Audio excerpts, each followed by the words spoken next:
观众朋友好，这里是大时局，我是林晴。上合峰会让中共忘乎所以，把乌合之众的聚会说成是济济一堂，目的是什么呢？共商大计。对于这个大计，中共外交部官员已经暗示，希望美国成为这些国家共同的敌人，这很可能只是中共的一厢情愿。这些天，俄罗斯与中共的走动开始频繁了。俄罗斯国家杜马主席已经来到北京，俄罗斯总统普京也即将启程，与习近平相会。习近平的文化形象也踏出国门，从25号开始，在俄罗斯、哈萨克斯坦、吉尔吉斯斯坦、巴基斯坦、伊朗、白俄罗斯等上合组织国家的媒体秀出。然而，习近平的风头似乎也就到此为止了。中国经济已经出现回光返照的迹象。A 股的牛市很可能是崩盘的前兆。中国房地产泡沫破裂已经长达5年，还没见到曙光。川普关税战给中国出口大省广东带来致命打击，很多工厂外迁，当地一片萧条。对上合峰会的吹嘘成为中共官媒新华社8月25号的头条。从济济一堂、共商大计这些在标题上出现的词汇中，就可以看到中共掩饰不住的得意。新华社剽窃儒家经典，硬把协和万邦、和中共济、四海一家这句话说成与上合的和合理念相通，编造同求共济这样的新词，用来对抗所谓单边霸权，话里话外都是对美国的不满。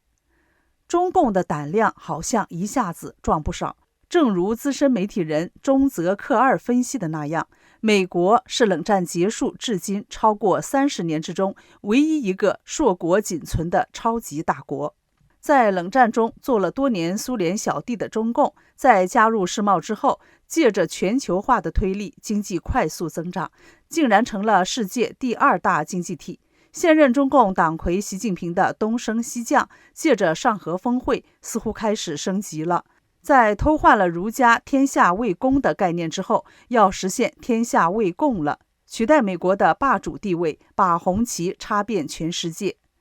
俄罗斯与中共的位置在今天来了一个倒置。俄罗斯虽然在国土面积上依然世界第一，经济体量只相当于中国广东省。如果普京想拿回与国土面积相当的国际地位，成为能够与美国和北约相抗衡的力量，目前还需要习近平这样的支持者。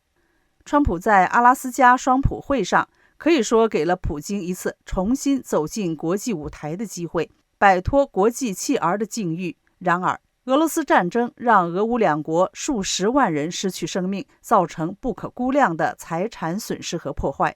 国际刑事法院也因战争罪对普京颁布了通缉令，可以说这是一个沉重的心理包袱。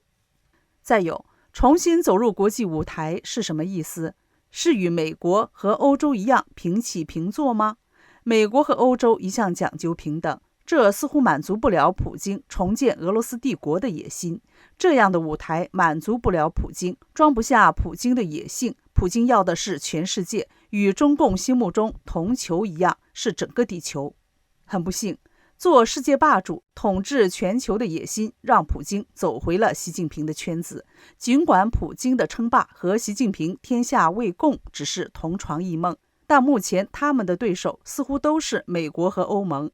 普京在俄美关系翻开新一页的兴奋劲儿过后，觉得那前景美得有些不现实，实现起来有很多拘束，很多限制，还是现有的俄中关系无上限。习近平一再用患难与共、钢铁般的朋友、好邻居形容这种关系，拉普京加入反美圈子。普京最终还要访问中国，出席上合峰会，并为习近平的93大阅兵站台。俄新社8月24号报道，俄罗斯总统普京将于下周对中国进行为期4天的访问，期间俄中两国代表团计划举行大规模会谈。普京将参加在天津举行的上合组织峰会，并出席93阅兵仪式。此外，8月25号到26号，俄罗斯国家杜马主席沃洛金将率团访华，出席中共全国人大与俄罗斯联邦会议合作委员会第10次会议，重点讨论如何应对制裁压力与外部干涉。所谓制裁压力，包括美国要求中国停止进口俄罗斯石油的举措。习近平在上合峰会即将登场的时刻，实在是出尽了风头。中共官媒中央广播电视总台制作了专题片《习近平的文化情缘》，从8月25号起，在俄罗斯、哈萨克斯坦、吉尔吉斯斯坦、巴基斯坦、伊朗、白俄罗斯等上合组织国家媒体落地播出。这次习近平穿上了文化的外衣，不但是中共政治、军事和经济的总指挥，还是中共文化的指挥者。说到习近平的军事总指挥的角色，不能不说一说93大阅兵。英国 BBC 中文报道，9月3号，中共将在北京天安门广场举行阅兵式，习近平将登上天安门城楼，这是他上任后第3次天安门阅兵。此外，他还在南海朱日河基地进行过非首都阅兵，这使习近平成为改革开放以来阅兵次数最多的中共党魁。英媒报道，在即将到来的阅兵式中，谁担任阅兵总指挥，谁能登上天安门城楼，特别是军委成员的出席情况，将成为观察军队高层权力结构的重要信号。斯坦福大学胡佛研究所的高级研究员爱丽丝 ·L. 米勒在其论文中表示，中共高层领导人在重大节庆、重要党会和国家纪念活动中的露面与缺席，往往反映其在权力核心的位置，是衡量其权力状态和政治角色的关键指标。与此同时，党内元老的出席情况同样值得关注。随着过去10年中美关系持续紧张，目前没有任何西方国家的元首表示将赴中国参与阅兵。值得一提的是，印度总理莫迪已确定出席9月1号的上合组织峰会，但尚未确认是否参加93阅兵。中华民国国立中正大学政治系教授蔡荣祥8月25号撰文指出，中共93阅兵名义上是纪念抗战胜利，实际上是一种穷兵黩武，公然宣扬武力。2次大战后，许多遭受战争摧残的国家都是以悼念死难者的和平方式来进行追忆和纪念，只有中共却是用阅兵仪式来展示军力，威胁台湾和邻近周边国家，打着抗战胜利的旗号举行阅兵，不过是借历史创伤之名，掩盖其包藏祸心的侵略与扩张意图。习近平在上合峰会上的风头能否在93大阅兵时得到延续，还很难说。中国经济正在崩溃。怎么说呢？中国经济出现了回光返照的迹象。彭博社8月25号报道，中国经济在美国关税和房地产长期危机的压力下，中国股市却出现了牛市。在过去1个月内，中国股市市值已增加近1兆美元，上证综合指数攀上10年高点，沪深300指数从今年低点翻涨幅度突破 20%。 然而，几乎每项最近的经济指标，包括消费趋势、房价到通货膨胀，都带给投资人警示信号。一些分析师警告，泡沫正在形成。野村控股提醒，投资者应对非理性繁荣保持警惕。伦敦财经研究公司 T.S. Lombard 则称，这是股市看多与总经看空之间的对峙。中国经济在7月全面放缓，制造业活动、投资与零售销售表现全都不如预期，显示北京所谓反内卷政策以及美国总统川普加征关税带来的外溢效应，正让中国经济前景蒙上阴影。现状与2015年相似。2015年中国股市牛市泡沫激增，推动了股市飙涨，随后当局对这类杠杆操作展开打压，最终引发剧烈崩盘。与此同时，中国房地产危机经历了漫长的5年，仍看不到曙光。哈佛肯尼迪学院高级研究员安德鲁·克利尔表示，中国房地产泡沫破裂的结果是痛苦将持续很长一段时间。房地产市场持续下滑，正值中国经济的脆弱时刻。贸易战限制了中国发动其出口引擎的能力，而消费者支出依然疲软。政府虽然向半导体、机器人和其他科技领域投入资金，但这些投资难以迅速填补房地产萎缩留下的缺口。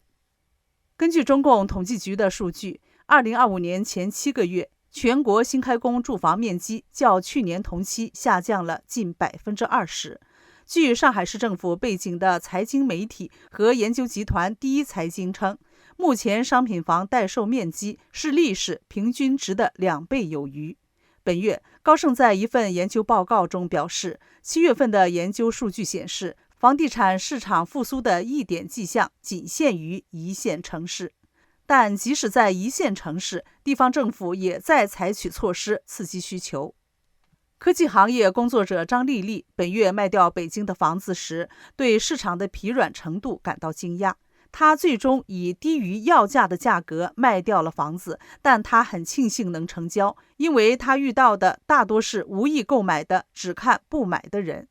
张女士说，在北京当业主的经历就像坐过山车。她在2016年抓住了机会买了房，当时因为房价上涨得太快，她感到必须赶紧买。之后价格继续飙升，中介打电话给她，询问是否有意出售，她一直未出手。直到她和丈夫有了孩子，他们的房子突然感觉就不够住了。但那时市场已经疲软，房价暴跌，她最终没赚没亏，等于这9年什么都仿佛没有发生。她说，没有人跟我开价的时候，我就比较慌了，这件事情就是很可怕的。